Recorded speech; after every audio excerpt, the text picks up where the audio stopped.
So the input is the same as we have just explained on the whiteboard.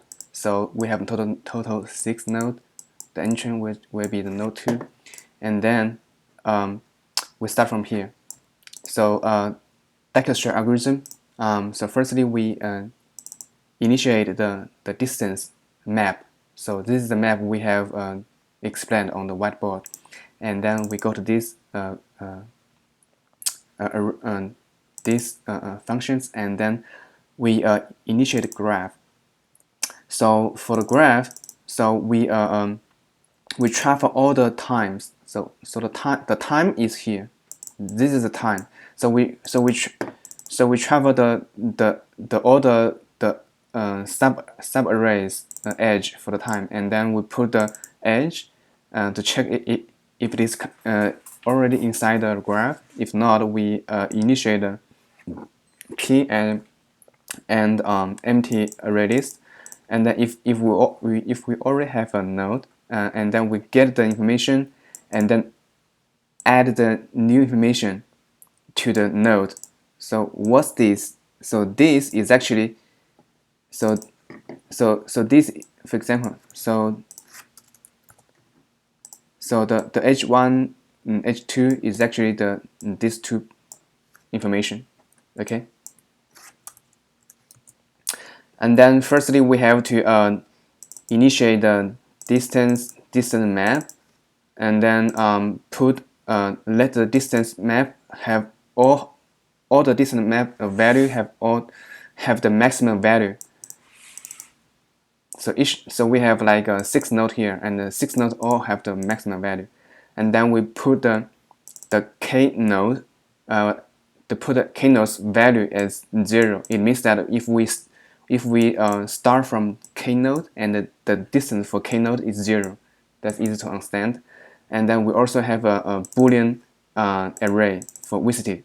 So we have n plus 1 because we calculate from 1, 2, 3, right? So we have to put n plus 1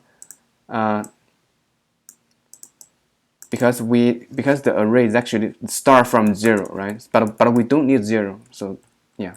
So this is how we cope with this. Okay, so here we officially start with the Dexter algorithm.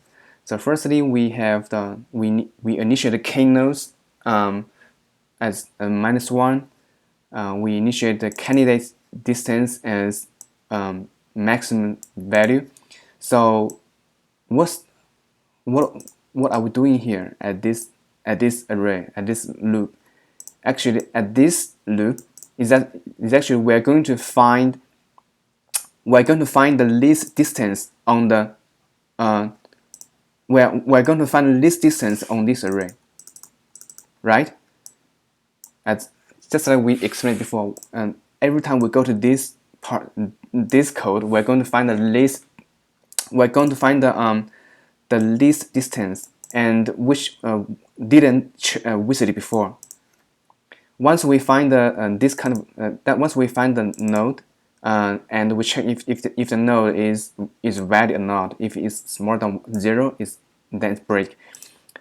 If the node is okay, if the node is valid, and then we mark the visited as true, and then we check the k nodes on the graph. So what's the meaning of this line? It means that we're going to check all the neighbors. We check all the neighbors. Oh, sorry. So here we check if the graph have the k nodes, and here we check all the neighbors for the k nodes. We check all the neighbors for the k nodes. So we put the neighbors in this info, and then we update the neighbors. For example, if the k nodes have a neighbor about this, so basically we're going to update this node. So we get this node, and then we update the distance for this node, and we get the previous distance and the current distance with the k nodes. I mean the neighbor and the k nodes distance, and then we get the minimum distance, and then we update the key. And after that, after we check all the nodes, and then we have this. After we check all the nodes, we have the distance map contain all the values which represent this distance for each node, and then we find the maximum value in this map, and then this is the answer. Yeah. Okay. So now we can run this code. Let's run this code. So it's 5. It's the same questions. It is same answers we have as the whiteboard explanation video. Thank you.